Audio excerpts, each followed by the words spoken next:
ഹരി ഓം. 67-ാമത്തെ സ്തുതി അക്രൂരസ്തുതി. ഇത് ഭാഗവതത്തിൽ 10-ാമത്തെ സ്കന്ധം 40-ാമത്തെ അധ്യായം 1 മുതൽ 30 വരെ ശ്ലോകങ്ങൾ.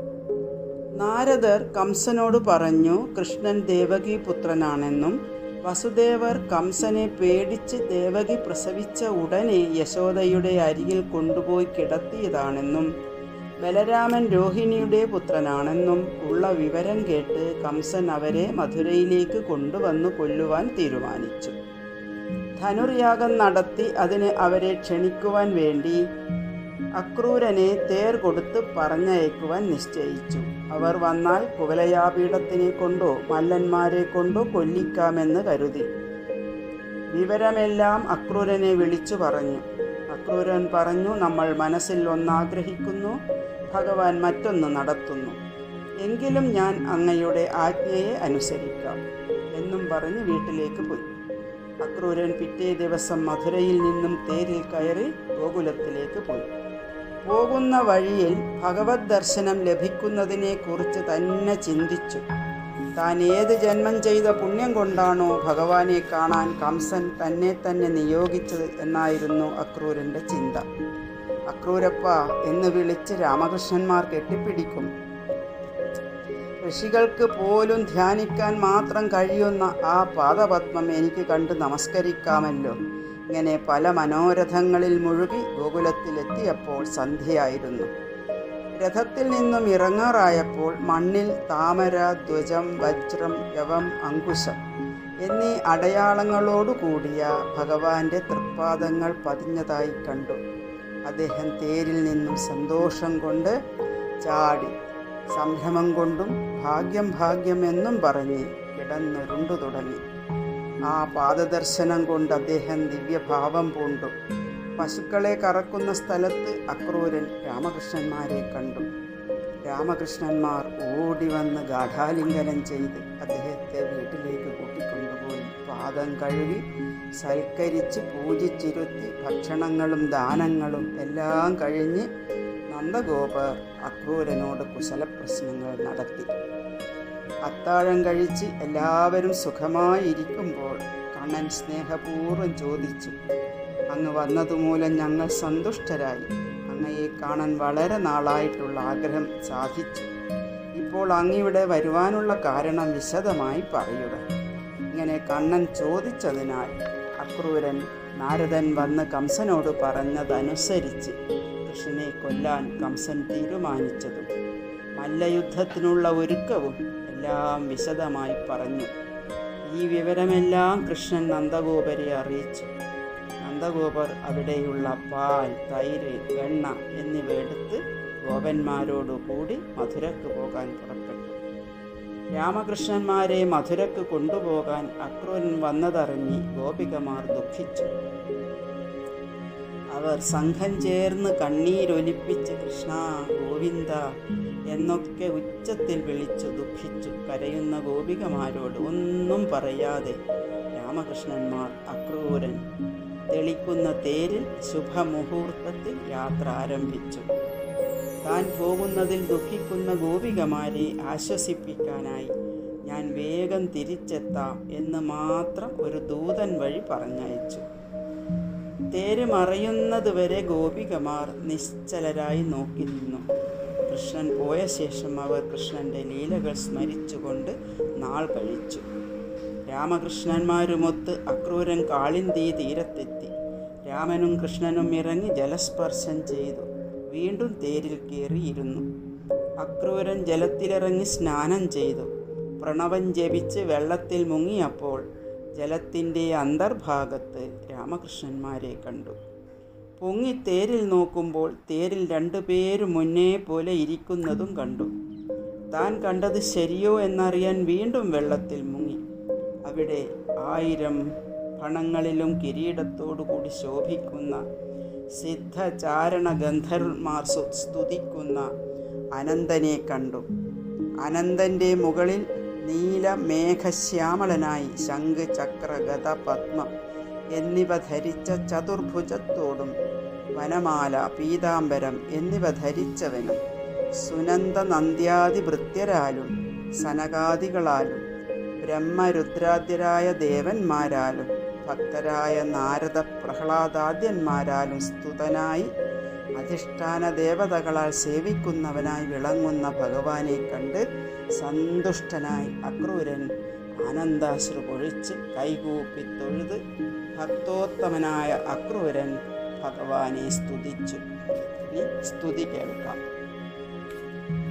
അക്രൂര ഉവാച നതോസ്മ്യഹം ത്വാഖില ഹേതുഹേതും നാരായണം പുരുഷമാദ്യമവ്യയം എന്നാഭിജാതാദരവിന്ദകോശാത് ബ്രഹ്മാവിരാസീത് യത ഏഷ ലോകഃ. ഭൂസ്തോയമഗ്നിപവനഖമാദിർ മഹാനജാതിർമന ഇന്ദ്രിയാണി സർവേന്ദ്രിയാർത്ഥാ വിബുധാ ച സർവേ യേ ഹേതവസ്തേ ജഗതോംഗഭൂതാഃ. നൈതേ സ്വരൂപം വിദുരാത്മനസ്തേ ഹ്യജാതയോനാത്മതയാ ഗൃഹീതാ അജോനുബദ്ധസ്സ ഗുണൈരജായ ഗുണാത്പരം വേദനതേ സ്വരൂപം. ത്വാം യോഗിനോ യജന്ത്യദ്ധ മഹാപുരുഷമീശ്വരം സാധ്യാത്മം സാധിഭൂതം ച സാധിദൈവം ച സാധവഃ.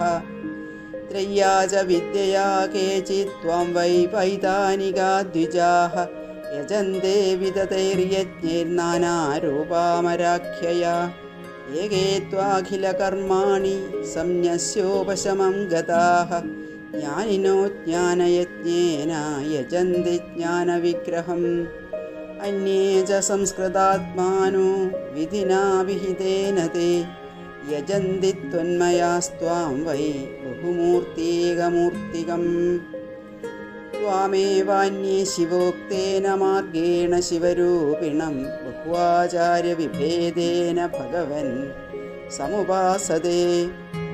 സർവ ഏവ യജന്തി ത്വാം സർവദേവമഹേശ്വരം യേപ്യന്യദേവതാ ഭക്താ യദ്യപ്യന്യധിയ പ്രഭോ. യഥാദ്രിപ്രഭവാനദ്യ പർജന്യാപൂരിതാ പ്രഭോ വിശന്തി സർവദഃ സിന്ധും തദ്വത്വാംഗതയോന്തതഃ. സത്വം രജസ്തമൈതി ഭവത പ്രകൃതേർഗുണാഃ തേഷു ഹി പ്രാകൃതാ പ്രോത ആ ബ്രഹ്മസ്ഥാവരാദയഃ. തുഭ്യം നമസ്തേസ്ത്വവിഷക്തദൃഷ്ടയേ സർവാത്മനി സർവധിയാം ച സാക്ഷിണേ. ഗുണപ്രവാഹോയമവിദ്യയാ കൃതഃ പ്രവർത്തതേ ദേവനൃത്തിര്യകാത്മസു. അഗ്നിർമുഖം ദേ അവനിരഘ്രിരീക്ഷണം സൂര്യോ നഭോ നാഭിരഥോ ദിശശ്രുതിഃ.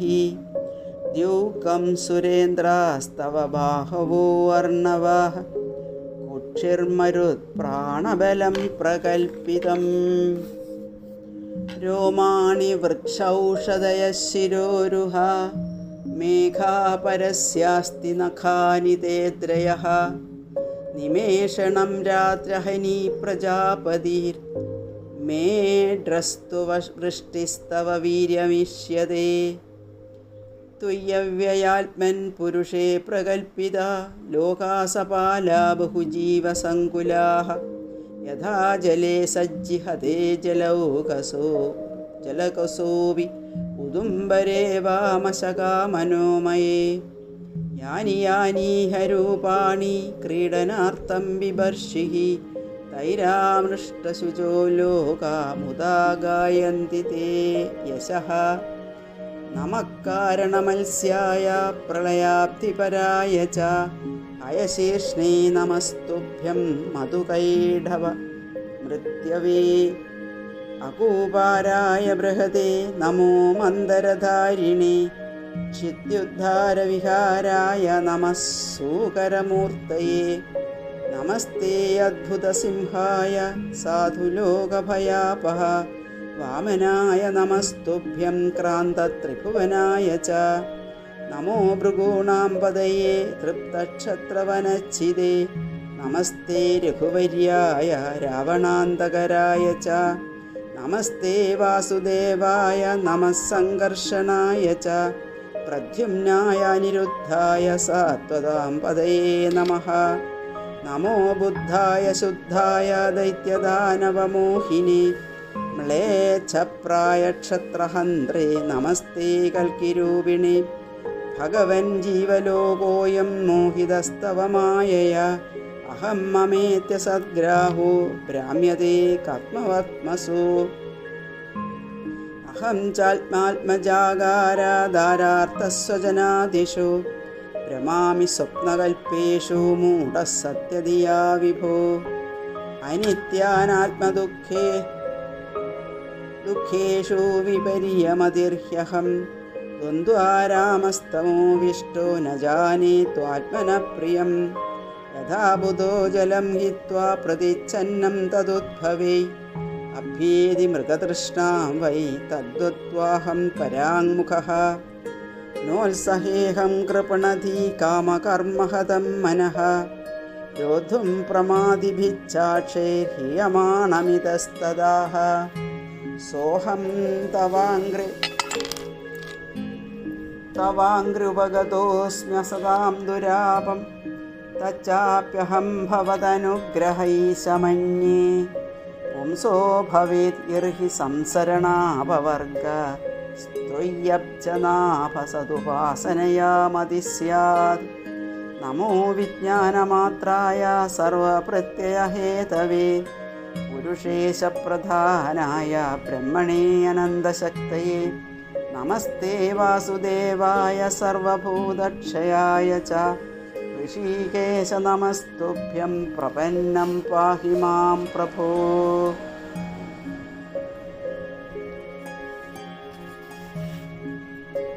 ഭഗവാനെ, ബ്രഹ്മാണ്ടോത്പത്തിക്ക് കാരണക്കാരനായ ബ്രഹ്മാവ് ആ നാഭിയിലെ താമരയിൽ നിന്നാണ് ഉത്ഭവിച്ചത്. ആദിയും മധ്യവും അന്ത്യവുമായ നാരായണ, അങ്ങേക്ക് നമസ്കാരം. പ്രപഞ്ച കാരണങ്ങളായ ജലം, ഭൂമി, ആകാശം, വായു, അഹങ്കാരം, മഹത്വത്വം, മായ, മനുഷ്യൻ, മനസ്സ്, ഇന്ദ്രിയൻ ഇവയെല്ലാം അങ്ങയിൽ നിന്ന് ഉദിച്ചതാണല്ലോ. ബ്രഹ്മാവ് പോലും മായാതീതനായ അങ്ങയെ അറിയുന്നില്ല. യോഗികളും